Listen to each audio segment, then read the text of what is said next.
የቀይ ባህር ጉዳይ ለኢትዮጵያ የህልውና ጉዳይ ነው።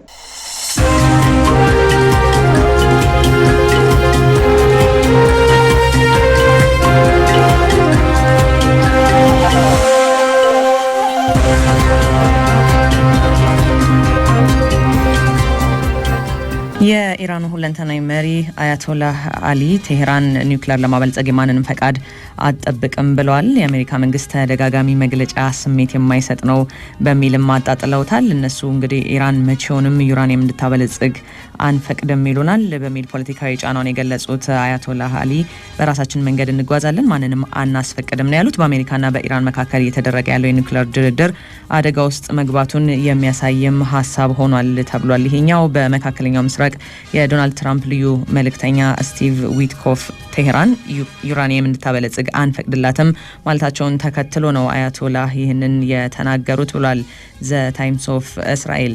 የእስራኤል እገዳ ደግሞ በጋዛ 326 ሰዎችን ህይወት ቀጥፏል። 14000 ህጻናትን ደግሞ ለአደጋ ተጋልጠዋል ይላል ሌላኛው የአልጀዚራ ዘገባ። የጋዛ ባለስልጣናት የእስራኤል የረሃብ ፖሊሲ ከመጋቢት 2 ጀምሮ ቢያንስ 326 ፍልስጤማውያንን ገድሏል ብሏል። የተባበሩት መንግስታት ድርጅትም በ48 ሰዓታት ውስጥ 14000 ህጻናት የመሞት አደጋ እንደተጋረጠባቸው ነው የሚገልጸው። ፍልስጤማውያን እንደገና እንግዲህ ከቤታቸው እየተሰደዱ ነው የሚገኘው። የእስራኤሉ ጠቅላይ ሚኒስትር ደግሞ ኔታንያሁ ሁሉንም ሰርጥ ለመያዝ ቃል ገብተዋል። የዚህም የመጨረሻው ውጤት ፍልስጤማውያንን ከጋዛ በግዳጅነት ማባረር ነው የሚል ነው። የአውሮፓ ህብረት ከፍተኛ ዲፕሎማት የሆኑት ካጃ ካላስ በብራሰልስ ከተካሄደው ስብሰባ በኋላ ለጋዜጠኞች በሰጡት መግለጫም ሁኔታው እንግዲህ ለወደፊት ግፊት አስፈላጊ መሆኑን የሚያሳይ ነው። እናም ደግሞ አብዛኞቹ የህብረቱ ሀገራት እስራኤል የሰብአዊ መብት ግዴታዋን ጥሳ ከተገኘች ማዕቀብ ይጠብቃታል የሚለውን ግምገማ እንደሚደግፉ ተናግረዋል። እስራኤል በጋዛ የከፈተችው የተጠናከረ ጥቃት ደግሞ እንግሊዝን ያስከፋ በመሆኑ ምክንያት ሲደረግ የነበረውን የነጻ ንግድ ንግግር ተቋርጧል ተብሏል። የአውሮፓ ህብረት ሀገራት ጭምር ከእስራኤል ጋር ያላቸውን የንግድ ስምምነት ለማጤን ድምጽ እየሰጡ ነው የሚገኙት። ቴልአቪቭ እንግዲህ በአዲስ መልክ የከፈተችው የጋዛ ጥቃት ረሃብን እንደ ጦር መሳሪያ መጠቀም ጭምር ነው የተባለው። በእንግሊዝ ፓርላማ ንግግር ያደረጉት የውጭ ጉዳይ ሚኒስትር ዴቪድ ላሚ በህገወጥ እስራኤላውያን ላይ ተጨማሪ ማዕቀብ ለንደን ትጥላለች ብለዋል። በዩናይትድ ኪንግደም ደግሞ የእስራኤል አምባሳደር በውጭ ጉዳይ ቢሮ ተጠርተው ማብራሪያ በጉዳዩ ላይ እንዲሰጡም ነው የተደረገው። የአውሮፓ ህብረት የውጭ ፖሊሲ ኃላፊ ካጃ ካላስ ህብረቱ ከእስራኤል ጋር ያለውን የንግድ ትብብር ዳግም ለማየት ድምጽ ሰጥቷል ባሉበት ሰዓት ነው እንግዲህ እንግሊዝ እስራኤል ላይ ጠንካራ አቋሟን ያሳየችው ተብሏል። የምዕራብ ዓለም ሀገራት ከትናንቱ ዛሬ ለእስራኤል ጀርባ እየሰጡ መሆኑንም የሚጠቁም እናም ደግሞ ሻል ያለ እርምጃ ተደርጎ ይወሰዳል ብሏል። ዘ ዋሽንግተን ፖስት ነው ያስነበበው። ለትንታኔ ወደ መረጥንላችሁ ርዕሰ ጉዳይ ነው የምንሻገረው። የሶሪያ መዲና ደማስቆ ከጥንታዊ ታሪክ ባለቤትነቷ አሁን እስካለበት ዘመን ወቅታዊ ፖለቲካ ድረስ ብዙ የሚባልላት ናት። ባለፉት 13 ዓመታት ውስጥ ሶሪያን ያጎሳቆለው ጦርነትም ከጥቂት ወራት በፊት ከተቋጨ በኋላ ሀገሪቱ ወደ ሌላ አዲስ የታሪክ ምዕራፍ ለመግባት እየተንደረደረች ይመስላል። ከሶሪያ በዚህ ሳምንት የተሰሙ ሁለት ጉዳዮችን በማጣመር ተስፋ ያለነ የእናንተም ብቻ ሳይሆን የኛም ሰው በደማስቆ በሚል ትንታኔ ያሰናድቷል። የቻርልስ ዲከንስ መጽሐፍ የሁለት ከተሞች ወግ በውስጡ ያለው ወግ ብቻ ሳይሆን ርዕሱ ራሱ አሁን ድረስ ለህልቆ መሳፍርት ሌሎች ጉዳዮች ጥቅም ላይ ይውላል። ወግ በዝቶ እንዳይሆን እንጂ በዚህ ትንታኔም ለዛሬ በግማሽ ክፍለ ዘመን ርቀት ውስጥ የተስተዋሉ የሁለት ሰላዮች ወግን በደማስቆ እንቃኛለን። ከ60 ዓመታት በፊት እስራኤል በተለይም የስለላ ድርጅቱ ሞሳድ የኛ ሰው በደማስቆን የመሰለ ታሪክ አስቀምጦልናል። ከ60 ዓመታት በኋላ በዚህ ሳምንት ደግሞ ተርኪየ ኧረ የኛም ሰው በደማስቆ ብላለች።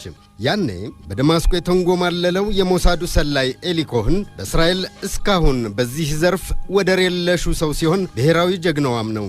እንደ ኤሊ ኮህን ሳይሆን ሰላማዊ በተባለ ተልእኮ የቱርክ የደህንነት ተቋም ዋና ኃላፊ ኢብራሂም ካሊን ትናንት ደማስቆ ገብተዋል።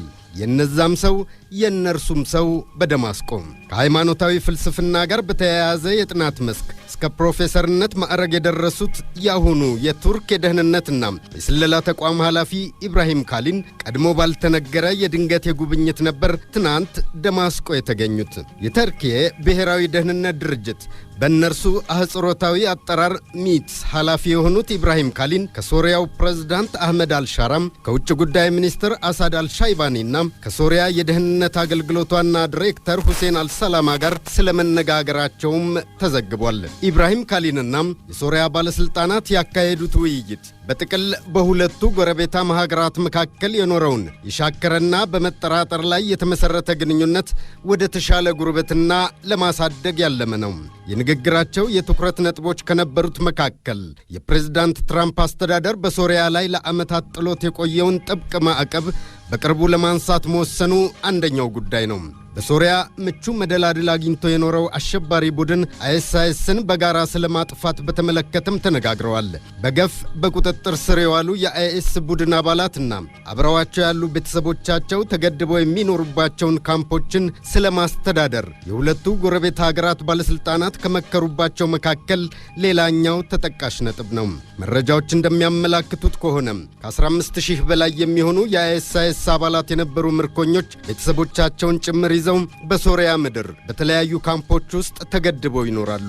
እነዚህን ካምፖች በማስተዳደር ላይ ያለው ደግሞ በአሜሪካ መከላከያ ፔንታገን ይደገፋል የሚባለው የሶሪያ ዴሞክራቲክ ኃይሎች የተባለ ታጣቂ ቡድን እንደሆነ ይነገራል። በዚያ የሚገኙ የአሜሪካ ወታደሮች ቁጥር ወደ 900 ዝቅ ብሎ የነበረ ቢሆንም ባለፈው የባሽር አልአሳድ መንግስት መገርሰሱን ተከትሎ አሜሪካ ለክፉም ለደጉም በሚል ለጊዜው በዚያ የሚገኙ ወታደሮቿን ቁጥር ወደ 2000 አሳድጋለች። ፕሬዝዳንት ትራምፕ ባለፈው ሳምንት ጠቆም እንዳደረጉት ታዲያ በሶሪያ የሚገኙትን ወታደሮቻቸውን ጠቅልለው እንዲወጡ ለማድረግ እያጤኑበት ነው። ቀደም ብሎም የበሽር አልአሳድ መንግስትን ለመጣል ይጥሩ ከነበሩ ኃይሎች መካከል በተርኪ የሚደገፈው ኃይል ወደ ስልጣን መጥቷል። ለዚህም ነው ፕሬዝዳንት ረሲብ ጣይብ ኤርዶሃን ልክ እንደ ሳዑዲው አልጋ ወራሽ ሙሐመድ ቢን ሳልማን ሁሉም ፕሬዝዳንት ትራምፕ ሀገራቸው በሶሪያ ላይ ጥላው የቆየችውን ከባድ ማዕቀብ እንድታነሳ ሲወተውቱ የከረሙት። ውትወታቸው እየሰመረ ይመስላል። ይፋ እስኪሆን መጠበቃችን ባይቀርም ተርኪ የጎረቤቷ የሶሪያ ሁኔታ ከመዳፏ ሸርተት እንዲል ፋታ መስጠት የፈለገች አይመስልም። ለዚህም ይመስላል አናዶሉ እንደዘገበው በስለላ ተቋሟ ዳይሬክተር የሚመራውን ልዑክ ወደ ደማስቆ፣ በምክትል ውጭ ጉዳይ ሚኒስትር የሚመራውን ልዑክ ደግሞ በተመሳሳይ ዕለት ወደ ዋሽንግተን ያሰማራችው። በተለይ ደማስቆ የሚገኙት የቱርክ የደህንነትና ስለላ ድርጅት ሚት ኃላፊው ኢብራሂም ካሊን ከጎረቤት ሶሪያ አዲሶቹ መሪዎች ጋር ከመነጋገርም ባለፈም የመዲናዋን ደማስቆን የፖለቲካና የጸጥታ አየር ገምግመው እንደሚመለሱ ይገመታል። ይህም በቀጣይ ተርኪ ከጎረቤቷ ከሶሪያ አንጻር ልትከተለው ስለሚገባ ስልት መንገድ አመላካች መሆኑ አይቀርም ነው የሚባለው። አሜሪካም ሶሪያ ላይ የጣለችውን ማዕቀብ ለማንሳት እያጤነች መሆኑን በገለጸችበት ሳምንት ትናንት ደግሞ አውሮፓ ህብረት በጥቅል በሶሪያ ላይ ጥሎት የቆየውን ከባድ ማዕቀብ ለማንሳት ከስምምነት ላይ መድረሱ ተሰምቷል። ይህ በእንዲህ እንዳለ የእስራኤሉ ጠቅላይ ሚኒስትር ቤንያሚን ኔታንያሁ ከትናንት በስቲያ ይፋ ያደረጉት አንድ መረጃ ደግሞ ከ60 ዓመታት በፊት የተከሰተውን ዕውቁን የሞሳድ ሰላይ ኤሊ ኮሄንን ያስታወሰ ነበር። ከ60 ዓመታት በፊት ወደ ሶሪያ ደማስቆ ሰርጎ በመግባት የናጠጠ ባለሀብት ሆኖ የሀገሪቱን ባለስልጣናት ተጠግቷቸው የነበረው የሞሳዱ ሰላይ ኤሊ ኮሄን። ይህን ሰው በጊዜው የነበሩት የሶሪያ ባለስልጣናት የሀገሪቱን መሪ ጨምሮ ከፍተኛ አድናቆት የቸሩት ዜጋቸው አድርገው ነበር የቆጠሩት። እናም የሶሪያ መከላከያ ሚኒስትር አማካሪና ሌሎች ስልጣኖችንም እስከ መያዝ ደረሰ።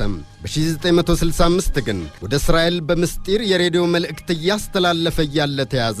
ወታደራዊ ችሎት ቀርቦም በሞት ተቀጣ።